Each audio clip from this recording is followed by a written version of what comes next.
గత 6 నెలల నుంచి రాత్రి పగలు ఆలోచిస్తూ పట్టుదలగా పరిశోధిస్తున్న వైసీపీ ప్రభుత్వంలో జరిగిన విధ్వంసానికి దారి దొరకట్లేదని ముఖ్యమంత్రి చంద్రబాబు తెలిపారు. ఎన్ని కష్టాలున్నా రాష్ట్రాన్ని బాగు చేయాలన్న లక్ష్యాన్ని మాత్రం వదిలిపెట్టనని తేల్చి చెప్పారు. 4వసారి ముఖ్యమంత్రి అయ్యాక దూసుకుపోవాలనే మనస్తత్వం ఉన్నా జగన్ మిగిల్చిన ఆర్థిక కష్టాల వల్ల ఆ వెసులుబాటు లేదని మండిపడ్డారు. మైనార్టీలను ఆదుకోవడంతో పాటు వారి అభ్యున్నతికి కృషి చేసింది టీడీపీ ప్రభుత్వమేనని స్పష్టం చేశారు. క్రైస్తవుల సంక్షేమానికి భద్రతకు అండగా తమ ప్రభుత్వం ఉంటుందని ముఖ్యమంత్రి చంద్రబాబు స్పష్టం చేశారు. అందరికీ న్యాయం చేసేలా రాష్ట్రంలో ఎన్డీఏ ప్రభుత్వం ముందుకెడుతుందన్నారు. విజయవాడలో నిర్వహించిన సెమీ క్రిస్మస్ వేడుకల్లో ఆయన పాల్గొన్నారు. లోకరక్షకుడైన ప్రభువు కరుణా కటాక్షాలు రాష్ట్రానికి ఉండాలని చంద్రబాబు ఆకాంక్షించారు. ప్రేమ, కరుణ, సేవకు ప్రతీక క్రైస్తవమని చెప్పారు. విభజన తరువాత క్రైస్తవుల సంక్షేమానికి ఎక్కువ ప్రాధాన్యమిచ్చామన్నారు. చర్చిల నిర్మాణానికి ఆర్థిక సాయం చేశామని, గుంటూరులో క్రిస్టియన్ భవన్కు 2 ఎకరాలు కేటాయించి నిర్మాణానికి 10 కోట్లు ఖర్చు చేసినట్లు వివరించారు. గత ప్రభుత్వం మిగతా పనులు పూర్తి చెయ్యలేదని, దాన్ని పూర్తి చేసి త్వరలోనే అందుబాటులోకి తెస్తామని చెప్పారు.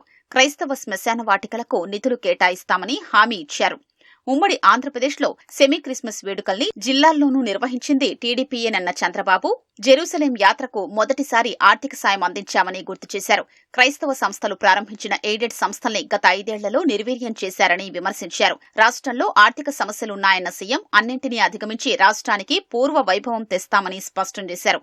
మైనారిటీ వర్గాల సంక్షేమానికి భద్రతకు ఎప్పుడూ నేను అండగా ఉంటాను. ఒకసారి అయితే సమైక్య ఆంధ్రప్రదేశ్ లో చర్చి పైన దాడులు జరిగితే స్వయంగా నేనే వచ్చి ఇన్వెస్టిగేషన్ చేసి మళ్లీ అలాంటి సంఘటనలు జరగకుండా పూర్తిగా కంట్రోల్ చేసింది తెలుగుదేశం ప్రభుత్వం అని కూడా గుర్తు చేస్తున్నాను. ఇంకొక పక్క విభజన తర్వాత కూడా మీరు ఒకసారి చూస్తే ఏదైతే క్రిస్టియన్స్ కోసం సంక్షేమం కోసం ఎక్కువ ప్రాధాన్యత ఇచ్చాం. గుంటూరులో మీరు చూస్తే క్రిస్టియన్ భవనం కోసం 2 ఎకరాల భూమిని కేటాయించడమే కాకుండా ఆ రోజు 10 కోట్ల రూపాయలు ఖర్చు పెడితే కంప్లీట్ కాని బిల్డింగ్ ని కంప్లీట్ చేయాలని 5 సంవత్సరాలు ఆలోచించలేదు. మళ్లీ నేను వస్తాను, దాన్ని పూర్తి చేసే బాధ్యత కూడా తీసుకుని తొందరలోనే మీ అందరికి అంకితం చేస్తాం, మీ అందరికి అందుబాటులో తీసుకొస్తాం. ఆర్థిక సమస్యలు ఉన్నాయి, లెగసీ ప్రాబ్లమ్స్ వెంటాడుతున్నాయి. ఓసారి చిన్న చిన్న కష్టాలు వచ్చినప్పుడు 4-5 సార్లు కూర్చుంటే సమస్యకు పరిష్కారం దొరుకుతుందేమో కానీ ఈ 6 నెలల నుంచి నేను రాత్రింపగళ్ళు ఆలోచిస్తున్నా,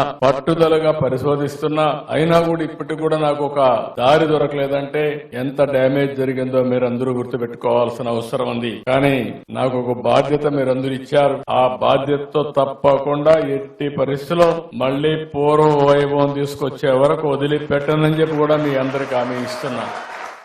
ఉమ్మడి రాష్ట్రంలోనూ ఇప్పుడు క్రైస్తవులకు అండగా నిలిచిన వ్యక్తి చంద్రబాబేనని మంత్రి ఎన్ఎండి ఫరూక్ అన్నారు. మంచి చేసిన వాళ్లని గుర్తుపెట్టుకోవాలని సూచించారు.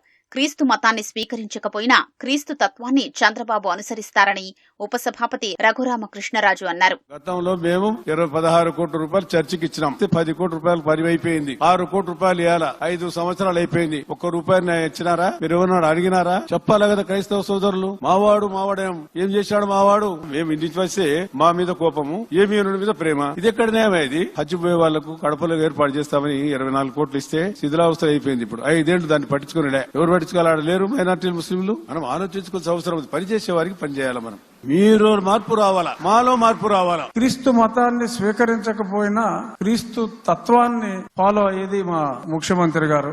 ఎందుకంటే జీసస్ క్రైస్ట్ చెప్పింది, తనను తాను తగ్గించుకున్నవాడు హెచ్చింపబడుతుడు, అంటే హెచ్చించుకున్నవాడు తగ్గించబడుతుడు. ఎటువంటి స్టేటస్ లో ఉన్నా ఆయన తగ్గించుకునే వ్యక్తి చంద్రబాబు నాయుడు గారు.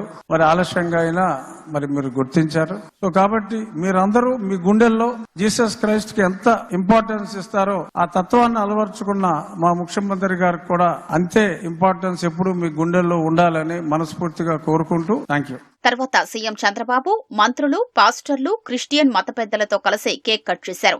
అందరికీ ముందస్తుగా క్రిస్మస్ శుభాకాంక్షలు తెలిపారు.